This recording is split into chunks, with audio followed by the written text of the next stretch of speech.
You did not cry at the funeral. You held it together, you spoke when you needed to speak, you were present, you were functional.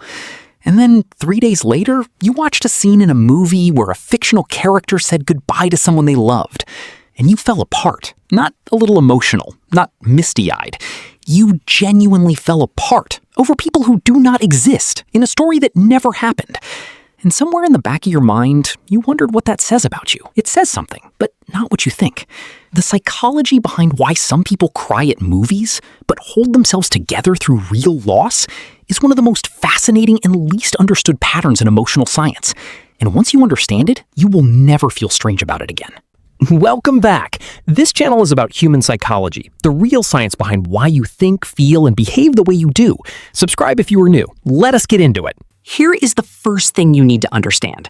Your brain does not clearly separate fictional emotion from real emotion. When you watch a character grieve, your brain activates the same neural regions it would activate if you were grieving. The same mirror neurons fire. The same emotional processing centers engage. From a neurological standpoint, you are not watching someone else feel something. You are feeling it. But there is one critical difference. Fiction is safe. The grief in the movie carries no real consequences. You do not have to manage anyone else's pain alongside your own. You do not have to stay functional. You do not have to drive home or make phone calls or hold yourself together for the people around you. You are just allowed to feel it. Psychologists call this affective safety, the emotional freedom that comes from engaging with pain in a context where nothing real is at stake. And research shows that people consistently report deeper emotional release through fiction than through equivalent real-life experiences. The movie did not make you feel something new, it gave you permission to feel something old. When something genuinely painful happens in real life, a loss, a relationship ending, a moment of real grief, your brain does not prioritize feeling it. It prioritizes managing it. Who needs to be called, what needs to be handled, how to stay functional enough to get through the next hour and the one after that. This is not emotional coldness. This is your nervous system doing exactly what it was designed to do under genuine pressure. Suppress the emotional response temporarily so the practical response can function. The problem is that for many people, especially people who learned early that their emotions were inconvenient or that falling apart was not an option, this suppression becomes the default, not just in crisis, all the time. The emotion is there. It is always there.